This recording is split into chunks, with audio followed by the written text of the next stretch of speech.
Started. Good afternoon to those of you who are in California, and good afternoon to Ambassador Nikel, who's making this appearance at, I think, 10 o'clock in the evening in Berlin.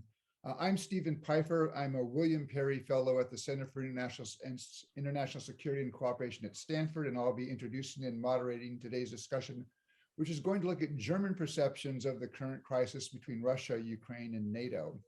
Now, that crisis is now well into its third month. You've had over the past 3 weeks a series of conversations, US-Russia bilateral talks, a NATO-Russia Council meeting, a meeting of the Organization for Security and Cooperation in Europe. And as we've seen today in leaked documents by the Spanish newspaper El País, the West has pretty much indicated what it finds negotiable in the Russian documents, the Russian proposed draft US-Russia treaty and draft NATO-Russia agreement. What is negotiable and what is not negotiable. Thus far, Russian officials seem to be saying that their key security demands have been ignored, but they have left the door open for some negotiation. But meanwhile, the Russian military buildup around Ukraine continues. Over the past 2 weeks, that's included Russian force deployments into Belarus, and US officials continue to remain alarmed about the possibility that there may be Russian military action. So as the West responds to this, a key player, of course, is going to be Germany, both Germany in terms of shaping European views as a major political and economic actor. And Germany also, along with France, is one of the mediators that's trying to broker a solution to the conflict in Donbass between Russia and Ukraine in the Normandy format. Now, Berlin's policy has been criticized recently. Former Ambassador Wolfgang Ischinger, who, among other assignments, served here in Washington, has pronounced the policy confused. The Financial Times called German policy floundering. And while I think Germany has aligned itself in general with the West in terms of supporting Ukraine and opposing Russian military action, there are some differences, or there are rumored to be differences on the edges. For example, things like sanctions and questions about military assistance to Ukraine. And this crisis is really the first test of a new German government. Chancellor Olaf Scholz has been in office for less than 2 months. He comes in after 16 years of leadership of Angela Merkel. And Mr. Scholz heads a social democratic party that has a tradition of seeking good relations with Russia. But he finds himself in coalition with the Greens Party and the Free Democrats, both of which appear to be much more skeptical about Moscow and Russian actions. So I'm delighted with this background to help us understand German policy. We have Ambassador Rolf Nikel with us. He is the president of the German Council on Foreign Relations. And before that, he had a long and distinguished career with the German Foreign Service, more than 40 years. And among other assignments, that included head of the political section at the German Embassy in Washington. He was Deputy Foreign Affairs Advisor to Chancellor Merkel. He was the Federal Commissioner for Arms Control, and he concluded his service as ambassador, the German ambassador to Poland. He'll offer some opening remarks, and then we'll open things up to questions. The chat function has been disabled, so please put your questions into the Q&A format and the Q&A function, and I will try to get to as many of those questions as we can. So Ambassador Nikel, Rolf, thank you very much for joining us, especially at this late hour in Berlin, and let me offer you the floor. Thank you very much, Steve. Good evening, everybody in Stanford. It's a great pleasure to be in this discussion on Russia, Ukraine, and NATO, the view from Berlin. Believe me, I would have loved to come to California, specifically in this time of the year. And unfortunately, of course, that would have entailed a lot of difficulties. So we'll do it online, and that's fine, very fine with me. And as I said, since already 10 p.m. in Berlin, I'll stay up a little longer and discuss with you tonight. So thank you also very much, Steve, for raising this important and very timely topic for all of us, Americans, Europeans alike. No question, standoff between Russia and Ukraine constitutes the most serious crisis since the end of the Cold War more than 30 years ago.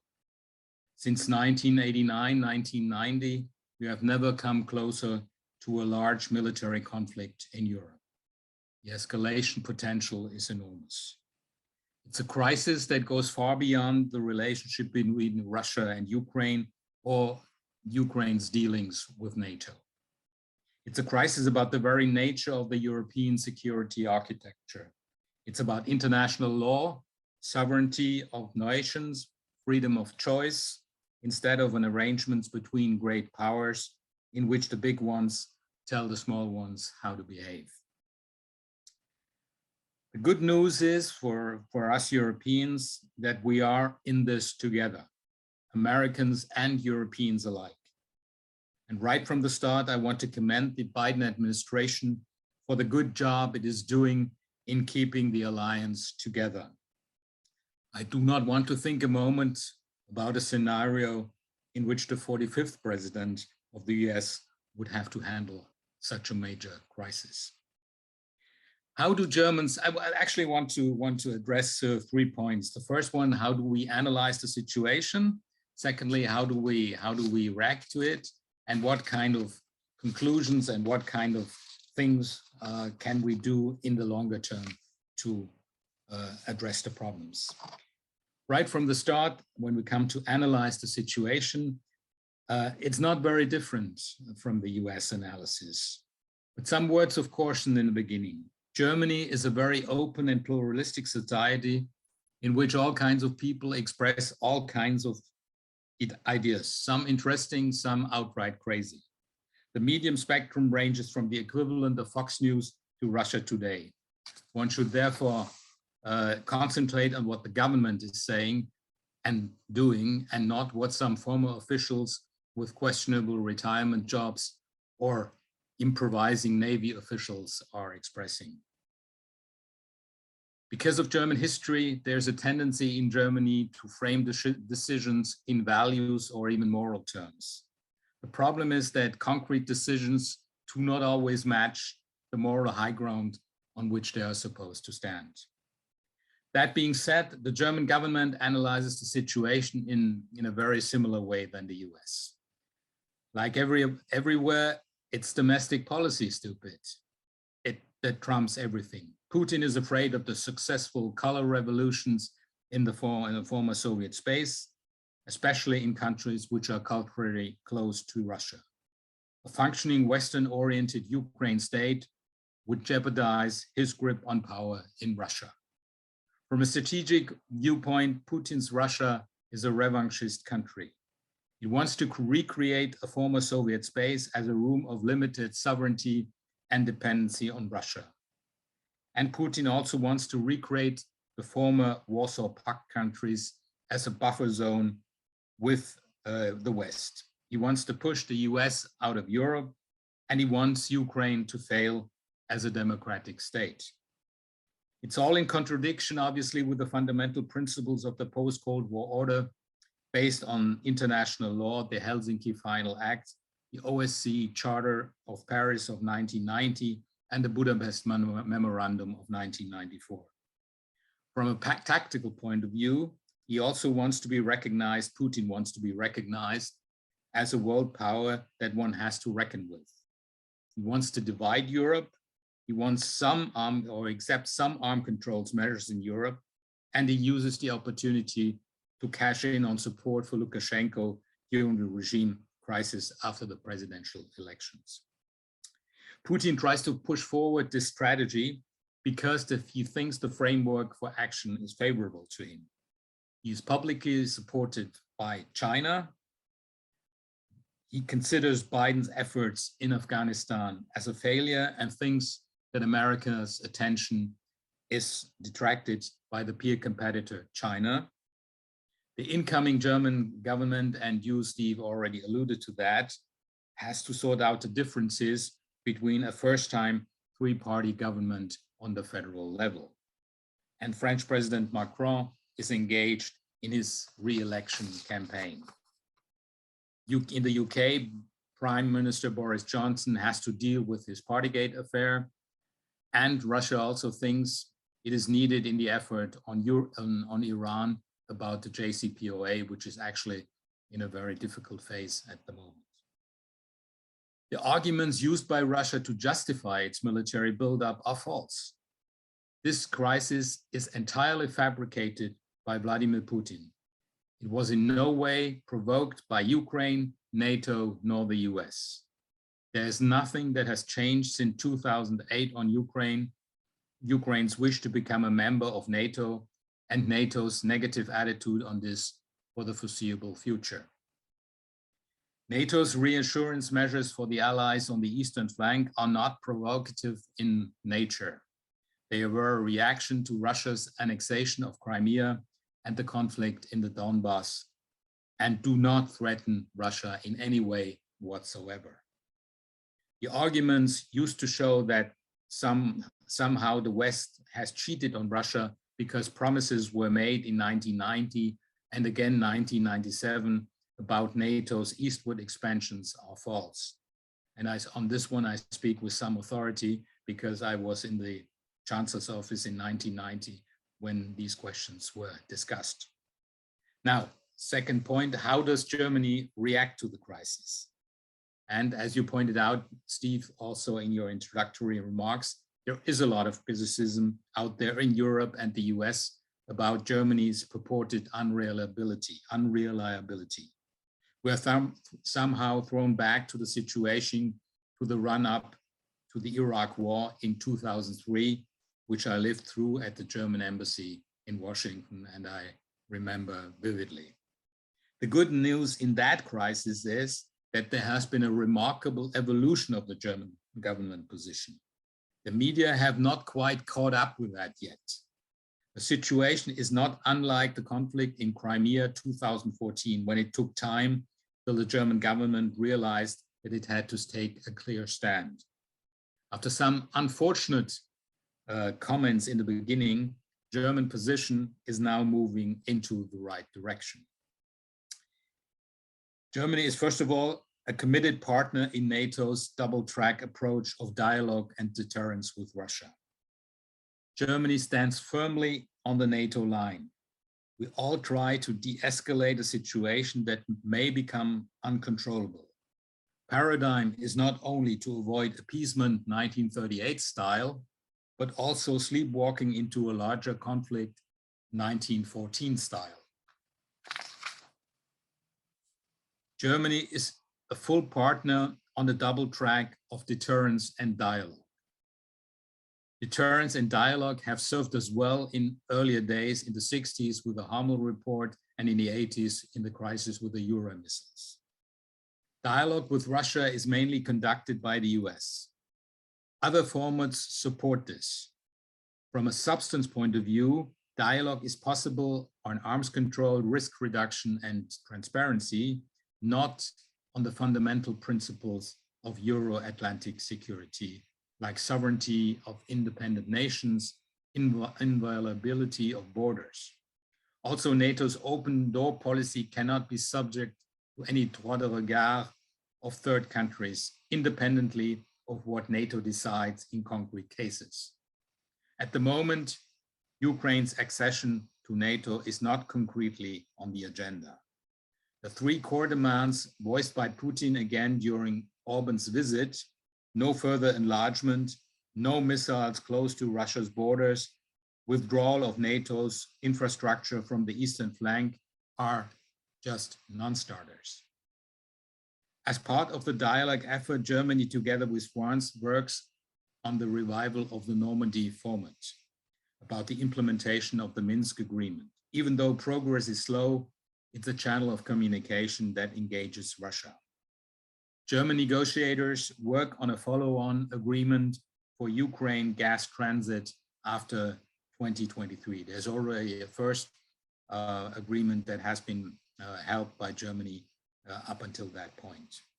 Germany is a dedicated partner in the reassurance effort on NATO's eastern flank. However, up until now, we want to see this effort limited to prudent planning on deterrence for alliance territory and not create the impression that the alliance would be involved in any direct military conflict between Russia and Ukraine.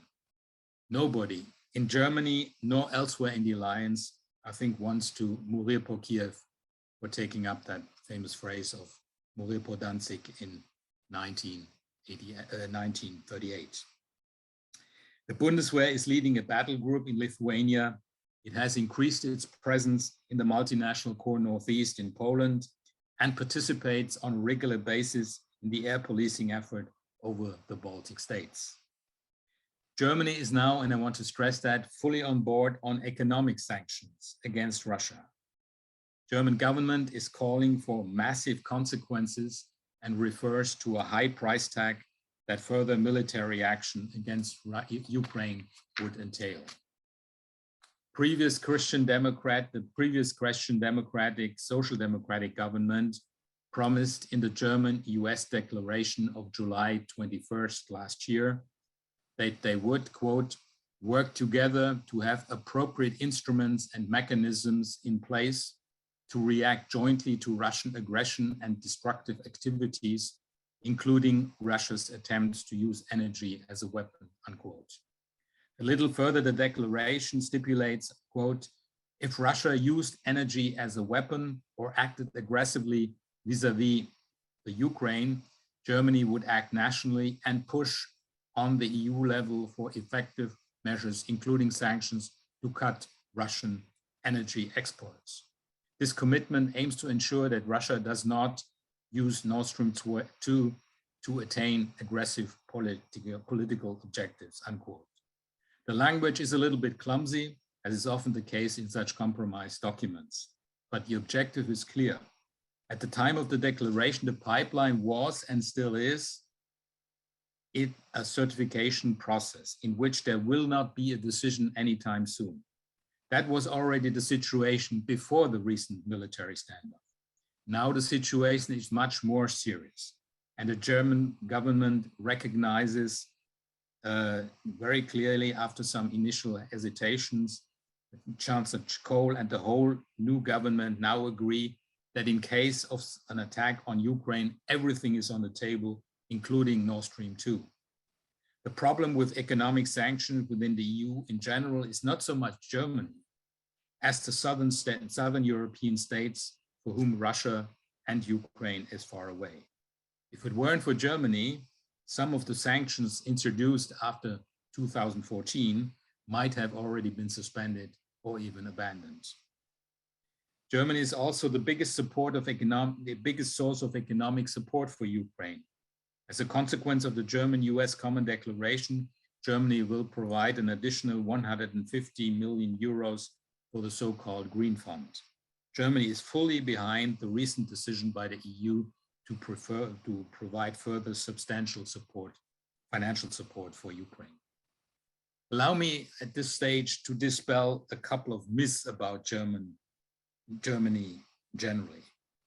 The first one is German romanticism and naivete about Russia. That was true. There was gratitude for Gorbachev and Yeltsin's policies vis-a-vis German unification. German leading politicians have invested a lot of political capital in good relations with Russia. But after Crimea, the Tiergarten murder, Navalny, INF cheating, cyber attacks on the Bundestag, etc., there is now a widespread disillusionment in leading circles about what can be achieved with Putin's Russia. And this attitude is reciprocated by the Kremlin. Second myth, economic interests trump everything.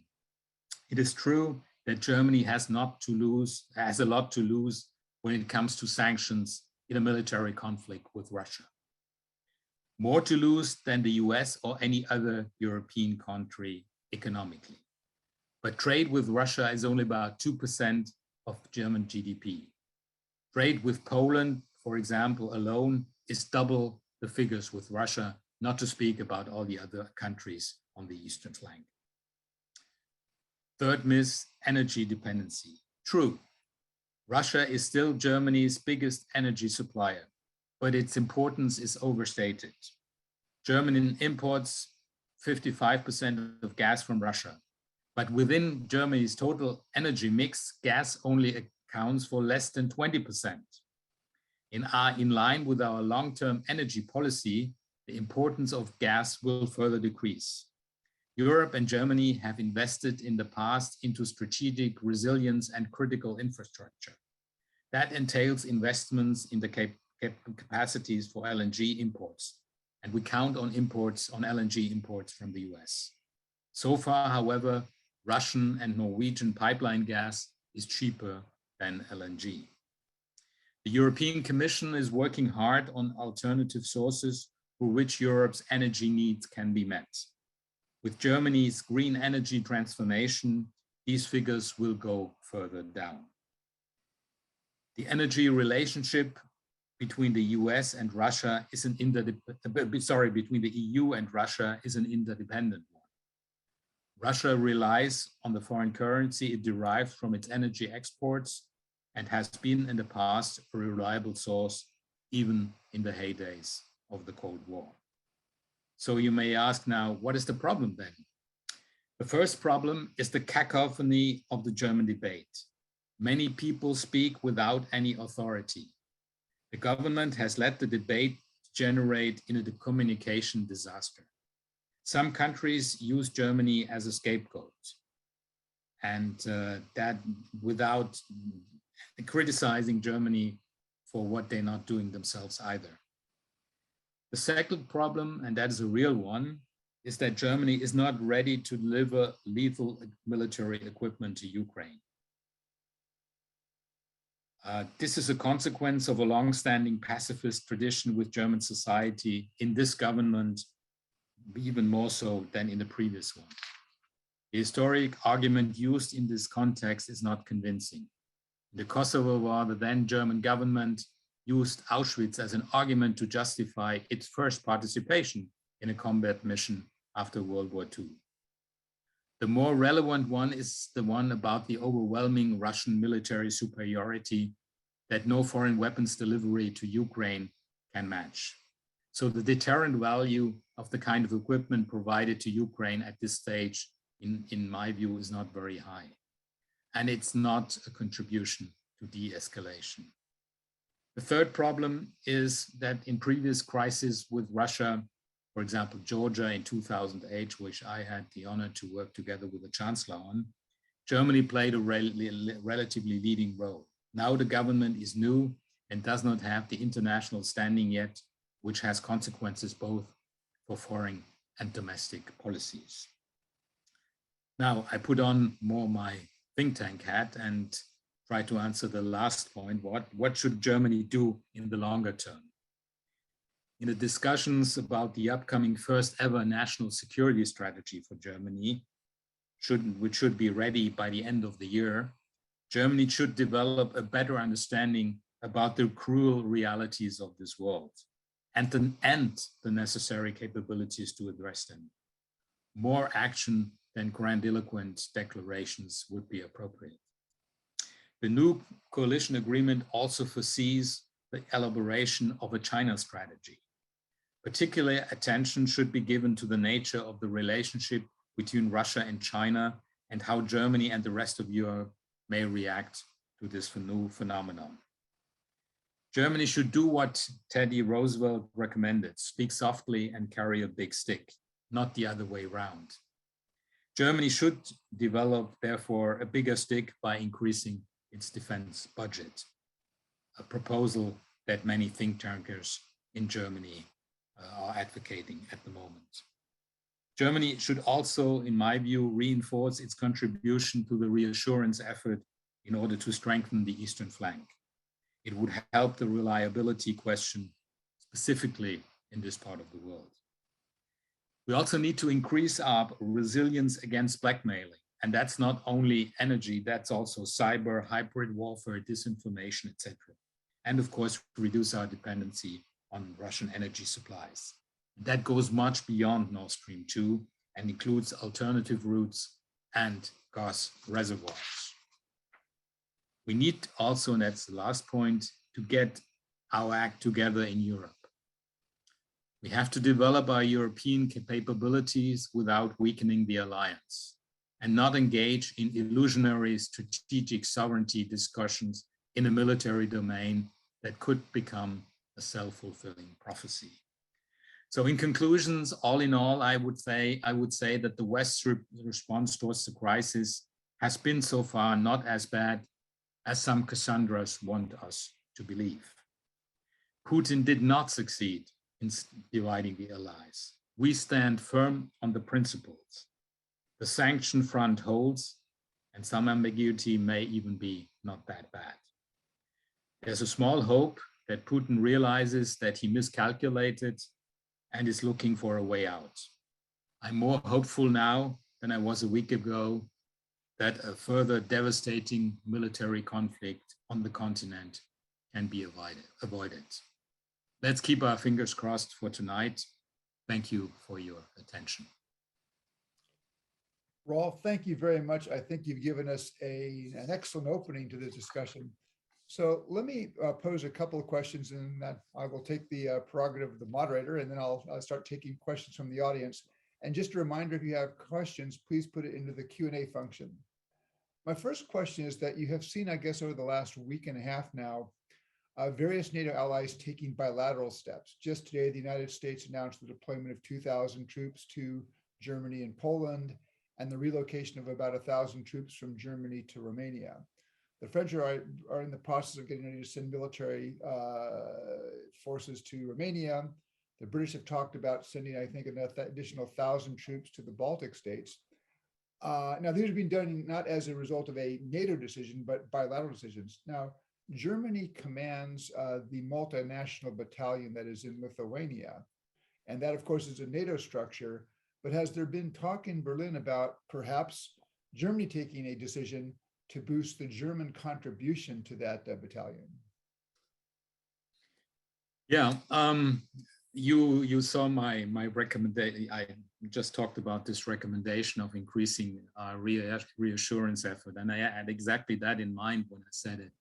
I haven't had any discussions on this point yet, but I think it would be, in my view, my personal view, it would be a good idea. But we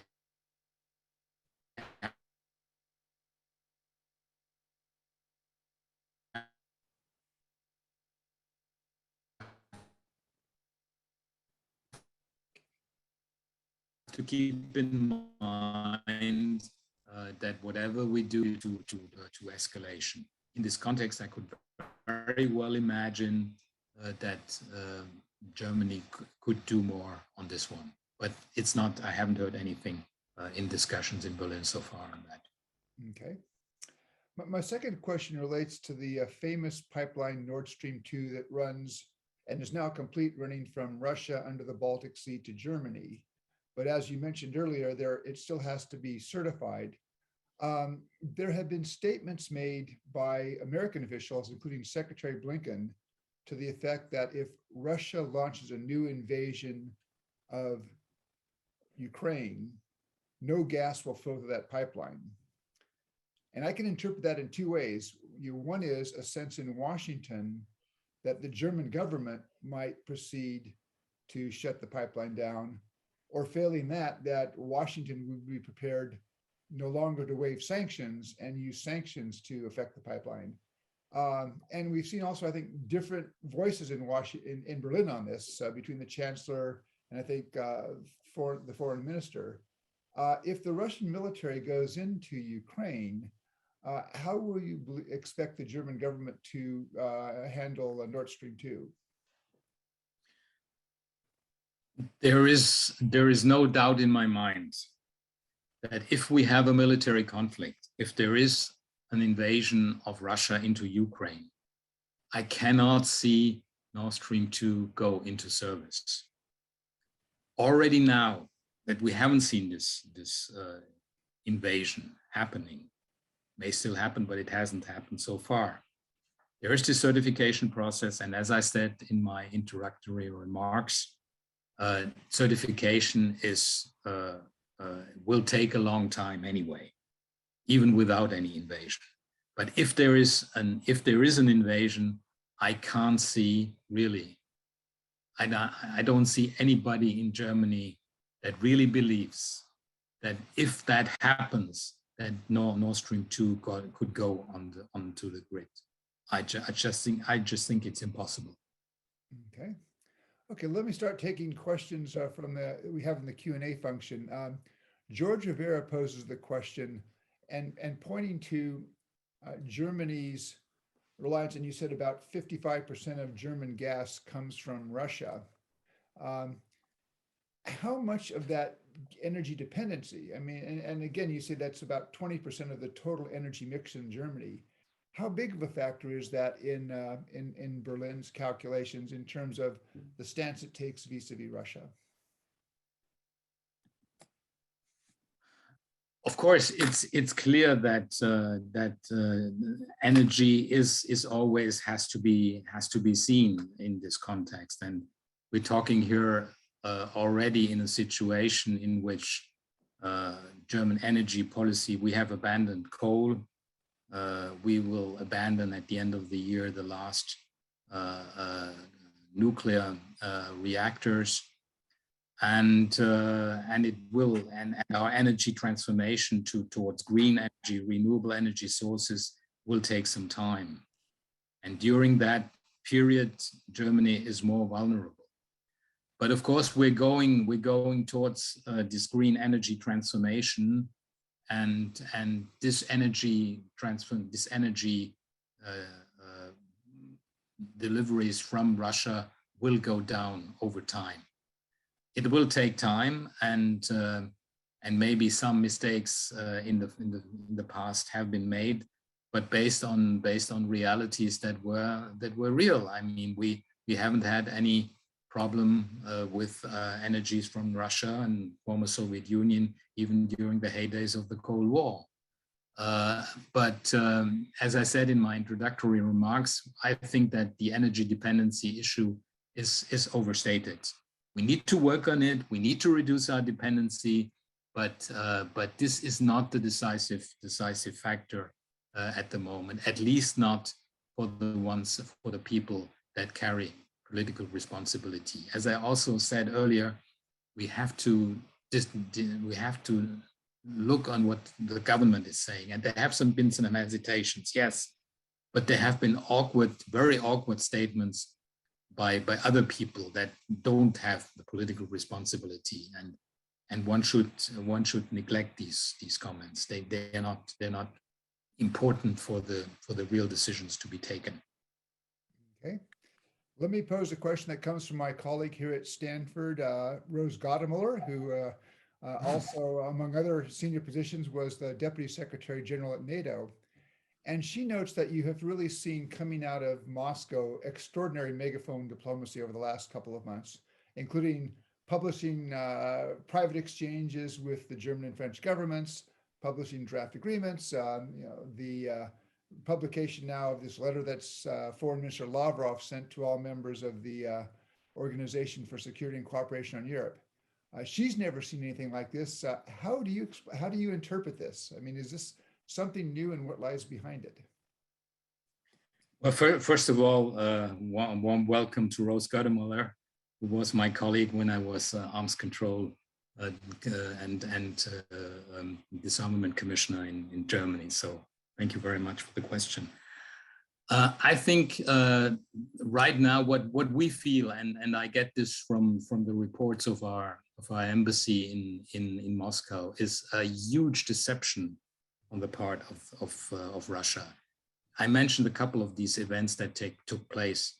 The Navalny case, huge reverberation in Germany, the Tiergarten murder, the attack, the cyber attacks on the Bundestag, and a lot of these things, and Germany was actually acting very strongly on this, reacting very strongly on this. So the mood in Moscow that the embassy reported was that we are now sort of in the middle of the criticism, and that is actually a relatively new development. Now, in a situation as we are at the moment, one could imagine all kinds of things that happen in Russia in order to divide the alliance, in order to sort of distribute blame and also praise.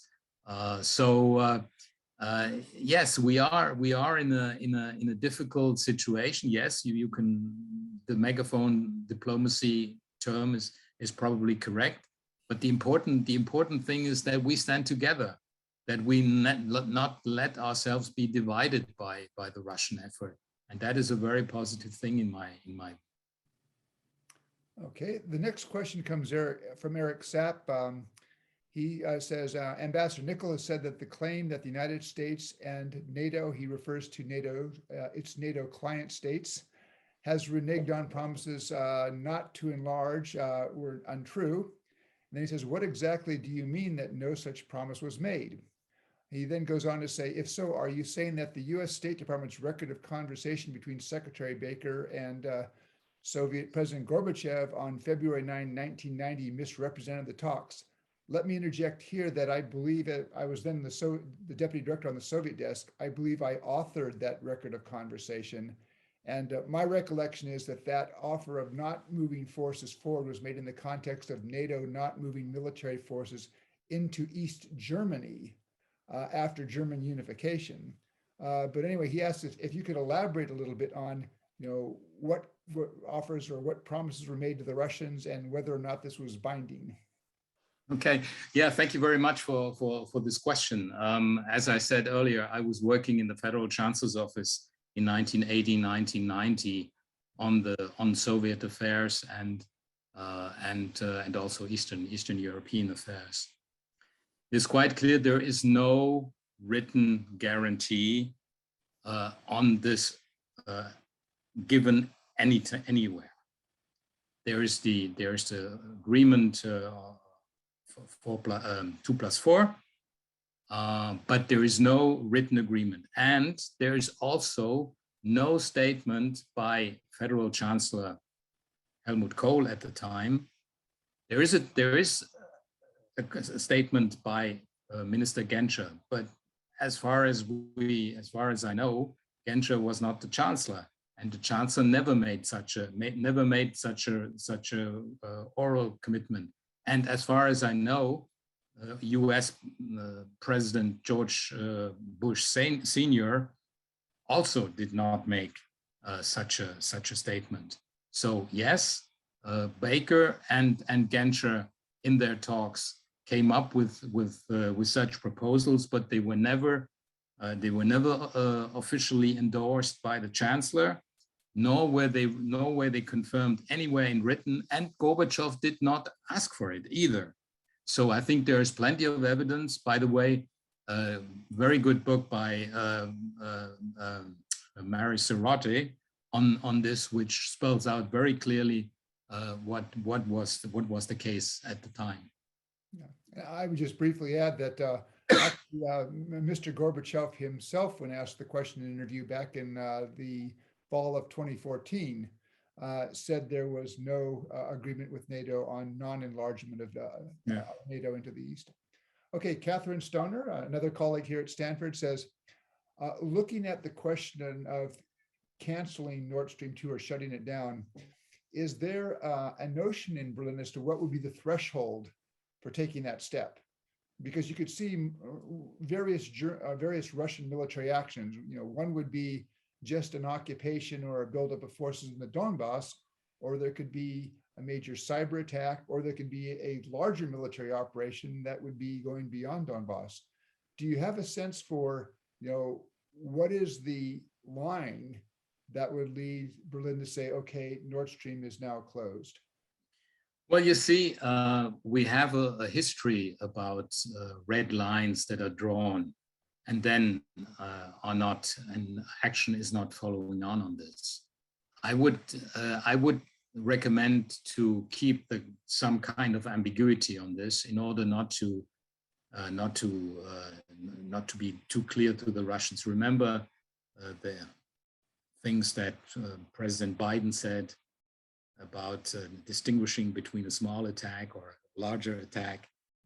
I think it has to be quite clear that whenever Russia moves on Ukraine, everything is on the table. That's the statement of Chancellor Scholz very recently. He has made some conflicting statements earlier on. That's true, but that's the German position, and I don't think that it makes sense to sort of draw red lines. We may go up until there, or not, or do this and not do that. I don't think that leads us very far. I might note that the book that Ambassador Nikel mentioned is called "Not 1 Inch: America, Russia, and the Making of the Post-Cold War Era" by Mary Sorote. And I do agree, it's an excellent book. Okay, looking to some of the statements coming out of Russia, their concerns about both NATO enlargement and their concern about Ukraine. How much does Berlin see the Russian posturing and the Russian military buildup of the last 2 months as motivated by Putin's domestic concerns, as opposed to concerns about what's going on in Kyiv or what NATO is doing? I think that's a very important point. I agree with that. I would say that Putin, I mean, he was in good shape when the economic situation was good, when Corona was not there. But now the economic situation is deteriorating. There have been the Corona response was not very good. There was the Navalny things and all that. So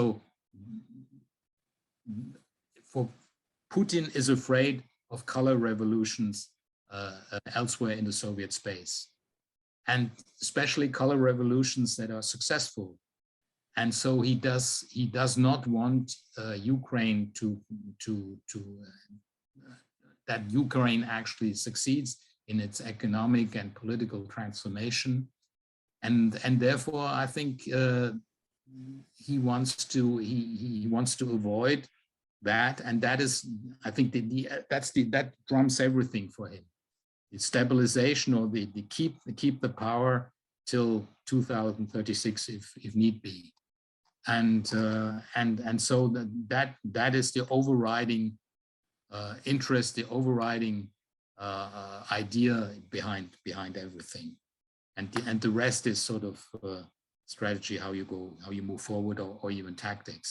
But keep himself in power, avoid a successful Ukraine. That is the most important element of his policies. Okay, you've already given a very clear explanation of German policy on the provision of lethal military assistance to Ukraine. Johannes Ludwig asks, do you think that position would change and that Germany might reconsider providing lethal military assistance to Ukraine if the crisis escalates, if there's a further Russian military buildup, or if there's an actual Russian military assault on Ukraine? In as much as I was forthcoming on the economic sanctions side, I'm relatively hesitant here. I think we are talking here about a deeply ingrained policy in Germany.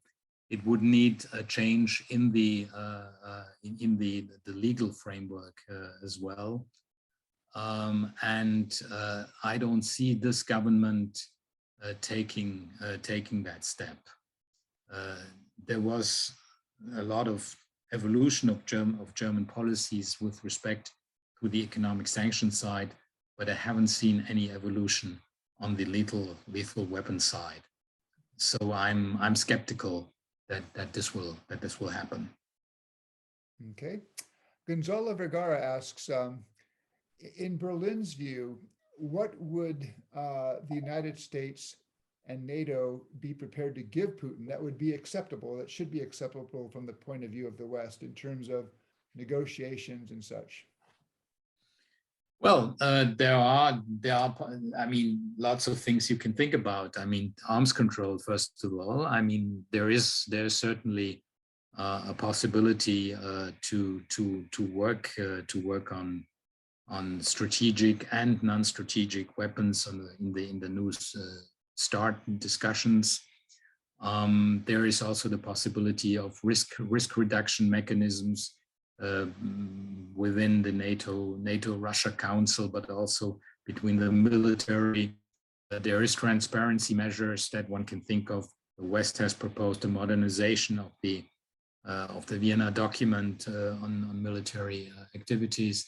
So there is a plethora of things that one can discuss and that could actually contribute to increasing security in the Euro-Atlantic area.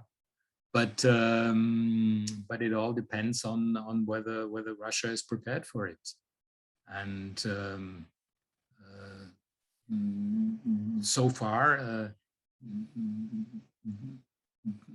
sound that comes out of Moscow is that the core issues are not dealt with. But we should continue to work on these issues that we think cooperation or agreement is possible. It should not be let ourselves be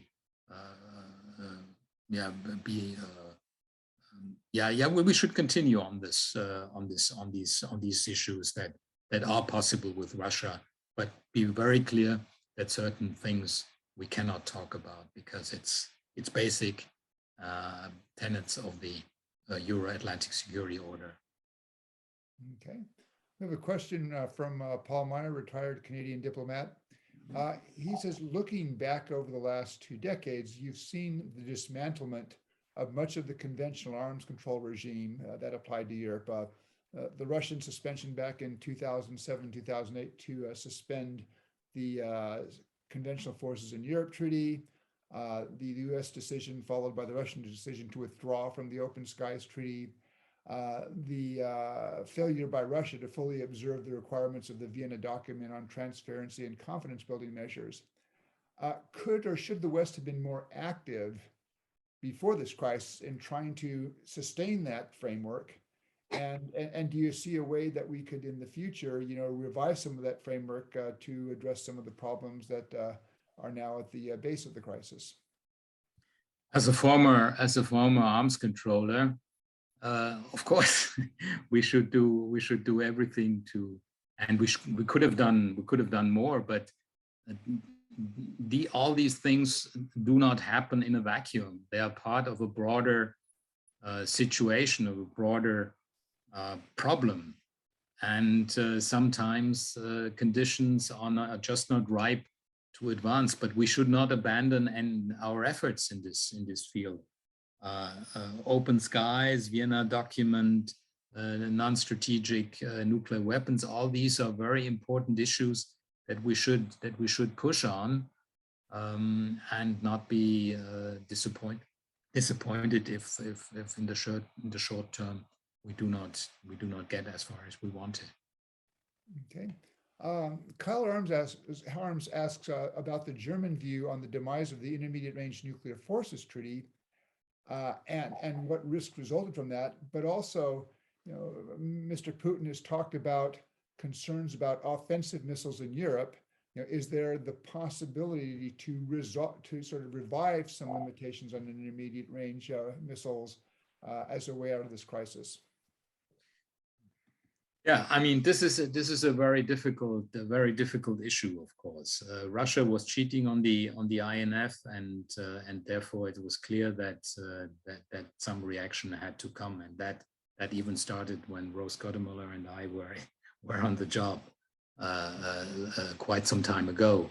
But now I think we have to somehow see that we do not abandon these efforts. And maybe, I don't know, this is my personal opinion, and I think, Steve, you share this because we were discussing this before, maybe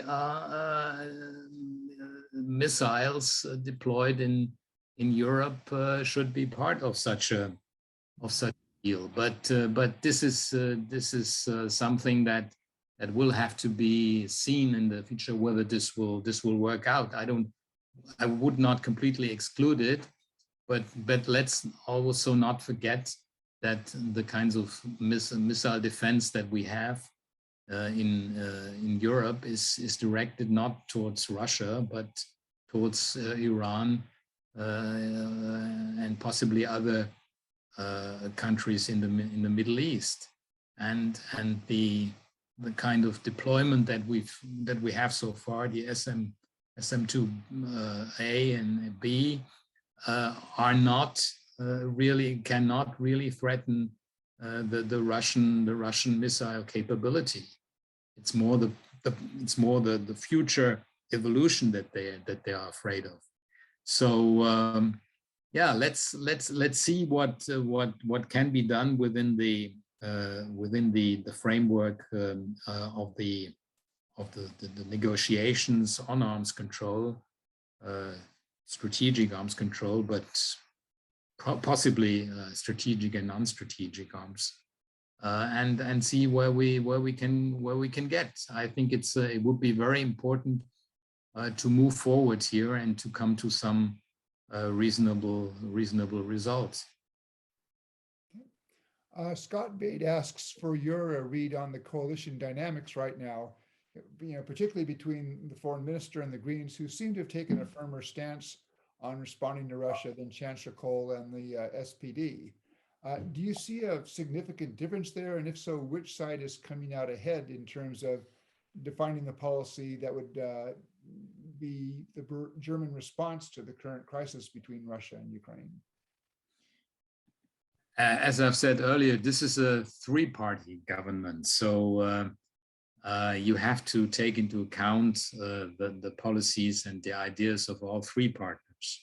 It is true that the Greens, specifically the Greens, but also the Liberals, take a stronger stance on Russia policy than the SPD. There are still some old how can I say, reminiscences of détente and change through what is called in Wandel durch Handel, change through trade and all these old tenets.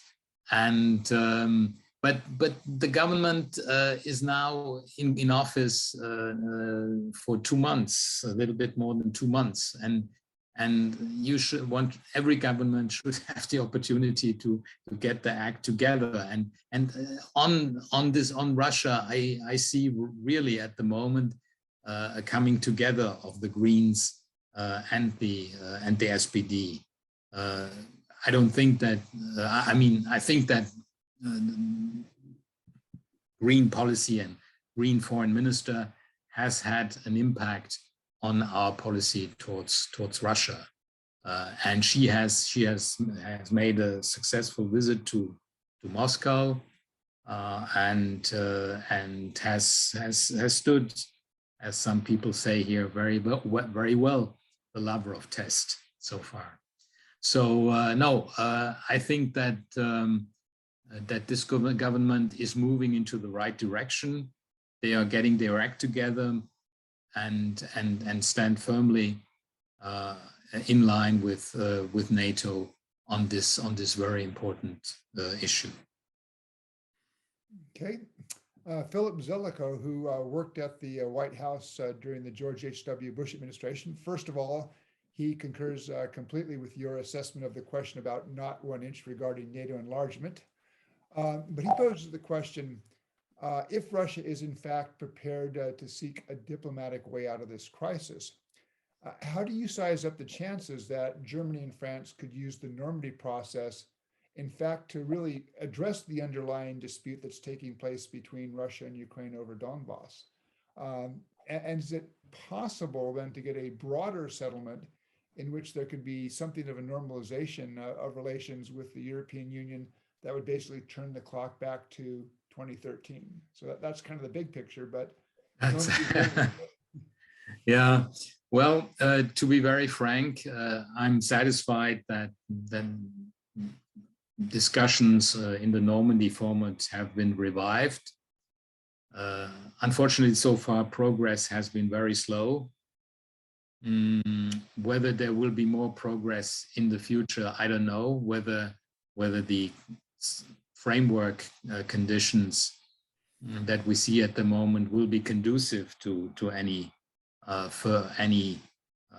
not even talking about solution, but progress in the Donbass. So getting from there, even if there were sufficient progress, which I doubt, I'm not sure that it could be translated into a broader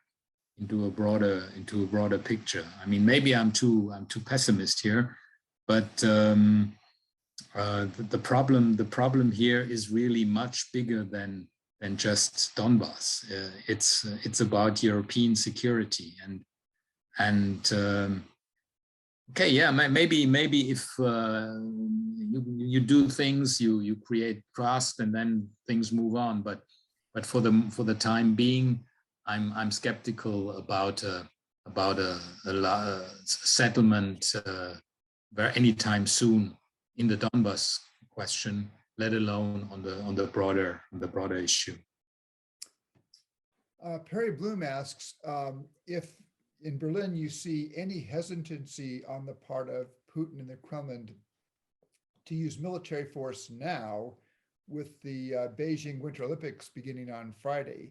Do you see that as a factor that might restrain decision making given the relationship between Beijing and Moscow? Well, if I remember correctly, 2008, when we had the Summer Olympics in Beijing, the crisis with Georgia started at the very day of the opening of the Olympic Games in 2008. Now, okay, at that time it's now 14 years later, and China has sort of changed, has become much more powerful, and the China question is, I think, also an angle that one should watch, and I think I made that point in my introductory remarks. But I think if we're talking about time factor, it's more the kind of technical military question that if you plan a military invasion, you wouldn't want to do this in March when the grounds is sort of getting wet and tanks can't move fast. So I don't really think. I mean, Putin will try to make an effort not to completely destroy the Olympic Games, but at the end of the day, as 2008 showed, it won't be a decisive factor. Okay. Specifically not during at the beginning of the Olympic Games, maybe yes, but that starts I think the day after tomorrow, right? Is on Friday it starts, but I wouldn't bet any money on that. Okay, we've got a couple of questions that look at the possibility that the European Union might develop defense plans and defense identity outside of NATO. And then there's, of course, the call that's been repeated a couple of times by President Macron for Europeans to become more responsible for their own affairs, including in the defense realm. How does Berlin react to that broader proposal of Europe doing something on security and defense that would be apart from NATO? I think, and that is probably a reflection shared by most people here in Berlin, is that a defense of Europe outside of NATO or without the US, that is a non-starter. It's completely out of the question. But we also see, of course, that the US has also the peer competitor problem with China. And there is a pivot to Asia already some time ago. Some people even were surprised that the US administration was so much engaged in Europe again. So in the longer term, we have to take more responsibility. And my think tank, the German Council on Foreign Relations, is heavily arguing for Germany taking more responsibility. But whatever we do in the European Union to advance on the military side has to be done together with NATO. No duplication, no trying to replace the US, which we could not, And we should do more on the other aspects of security, resilience, critical infrastructure, etc. Yes, there we have to do a lot more. But when it comes to the military, there is no such a thing as European autonomy or European sovereignty on military matters. Jen Platt notes that there have been Russian efforts at disinformation targeting the United States with the objective, of course, of broadening already wide differences between Americans, and asked if you could talk a little bit about what kind of efforts that you see by the Russians, disinformation and other, to try to sow division within Germany and also to separate Germany from the United States and other allies. There are these efforts. There's no question about it. There are contacts between Russia and the far right in Germany, the alternative for Germany, as in other countries, in France, for example. There is cyber attacks all the time. Famously, the one on the Bundestag a couple of years ago.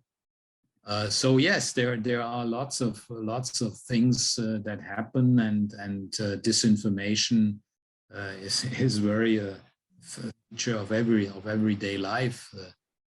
Even by Lavrov at one point, when we had this discussion about a German kid of Russian descent that got missing, and Lavrov was making comments, even knowing fully better that it was not correct what he was saying. So these efforts are underway, and these efforts, I think, are realized and make a difference in the formulation of German policy. This is not the kind of great idea of closer relationship with Russia, that modernization and help in the modernization process, etc., that we had in earlier days. People are very disillusioned about what Russia has been doing in the last couple of years. And I mean, this murder at the Tiergarten, yeah, in the very day a Russian kills a Chechen right in the middle of Berlin.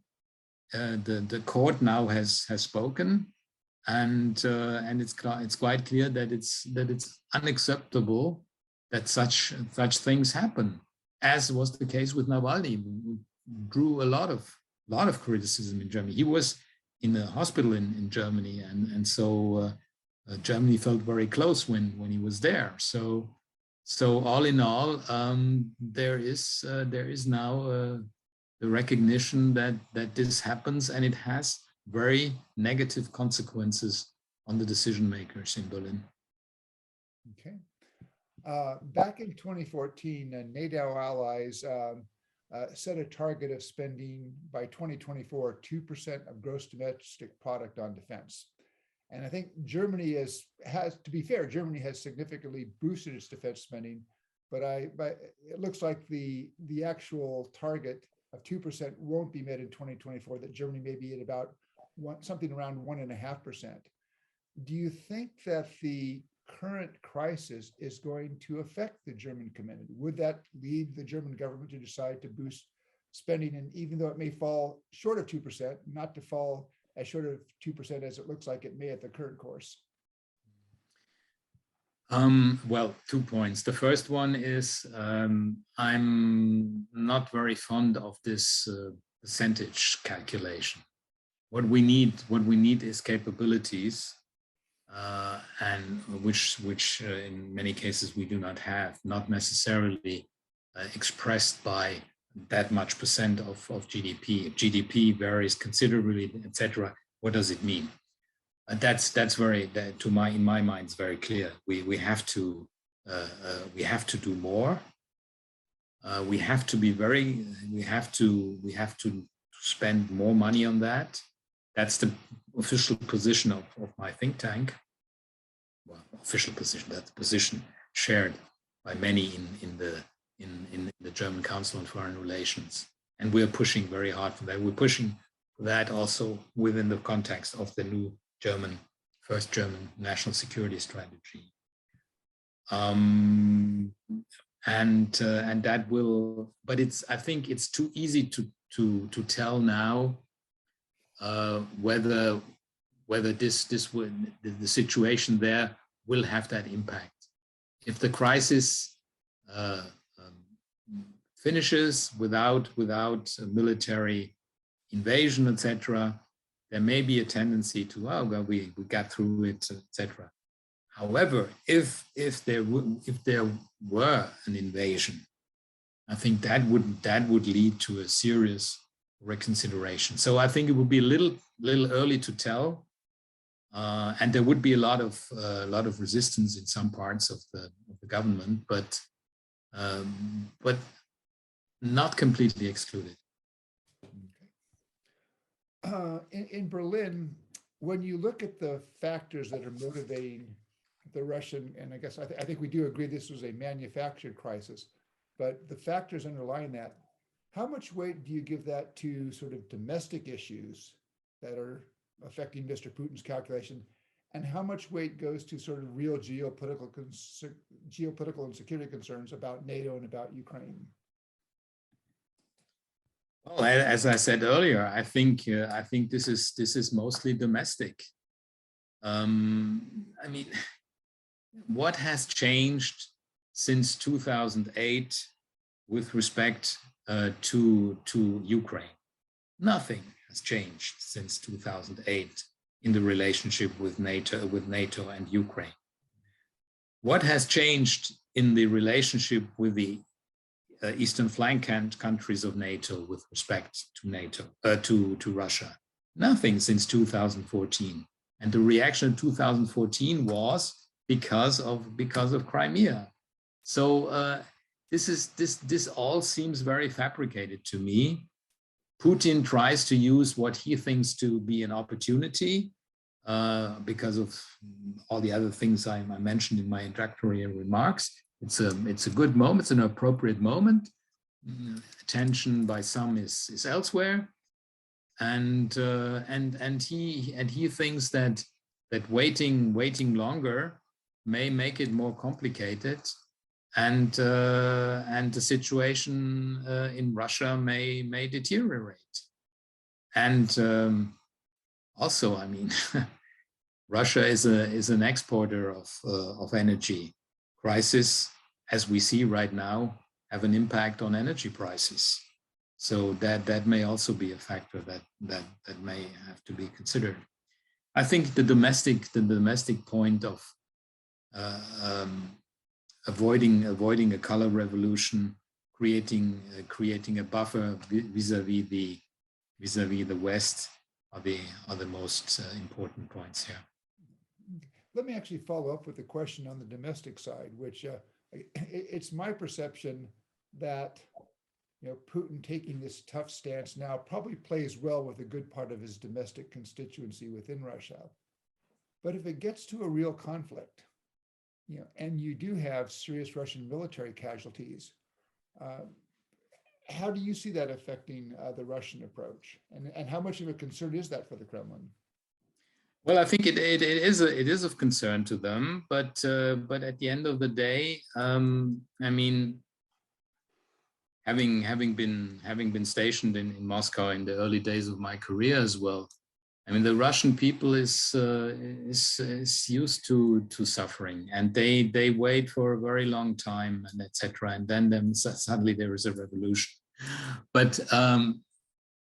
This is the situation is not stable, and therefore they have to be very careful. And of course, any adventure in Ukraine in which you get large numbers of coffins back will of course backfire. But Putin is playing this nationalistic card. He's been authoring articles himself about this. Medvedev has written articles about this. if you want to keep power, you have to have some sort of narrative.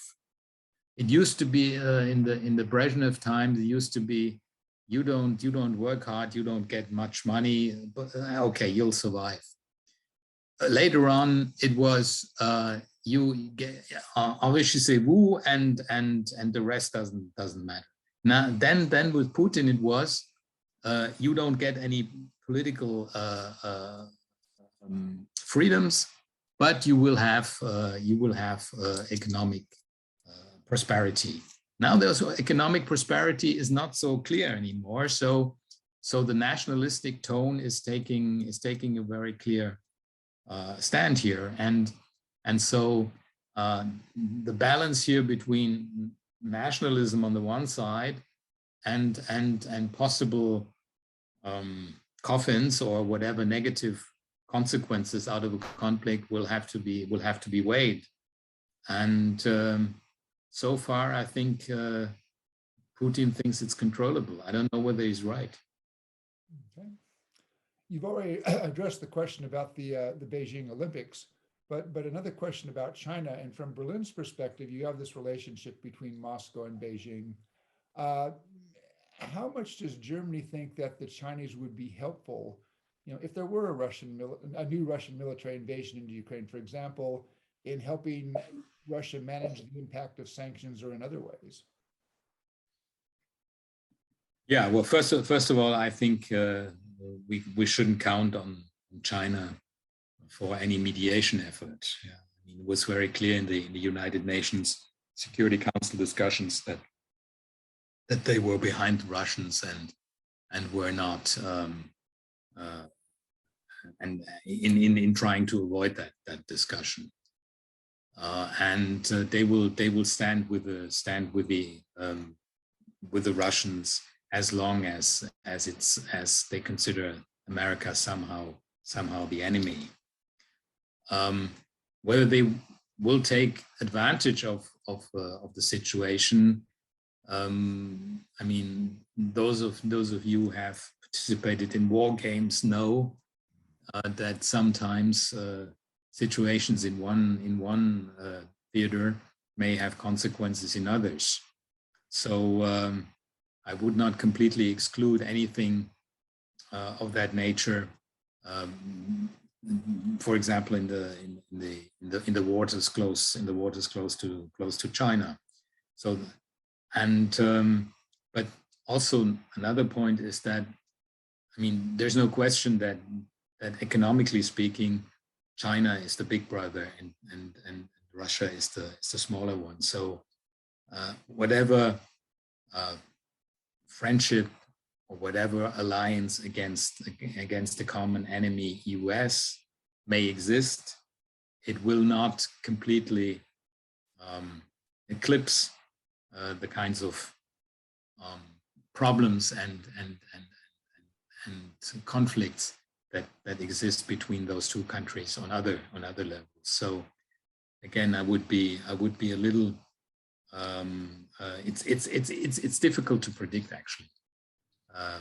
I wouldn't count on any mediation, but and probably they would try to take advantage somehow of the situation and the kind of economic competition may be second rank. Okay. Well, unfortunately, our time is just about. One last question. It goes a little bit far afield from the subject matter, but Gonzalo Vergara wants to know whether you think Germany will win the World Cup this year. Which World Cup? No. Are we talking about soccer? Yes. That's what I'm reading. Yes. No. Unfortunately, our soccer team is not doing well recently. So, well, it's getting a little better. It's a young team, but it'll take time till they get to the way Germany used to be, for example, in 2014 or so. Okay, so not this year. Um, Rolf, Ambassador Nikel, let me thank you very much for answering a lot of questions. I think you've given us a very good sense for how Germany sees this crisis. And particularly, I appreciate your taking the time to do this so late in Berlin. So if you were now here and if we were gathered around the conference room in Encino Hall at Stanford, we'd all give you a round of applause. But let me thank you on behalf of all of our participants for doing this. Thank you very, very much, Steve. It was a great pleasure to be with you tonight. And yeah, hopefully I'll get the opportunity to travel to Stanford and to California in not too long in the future. We'll look forward to that. Thanks very much. Okay, thanks a lot. All the best. Take care. Bye-bye.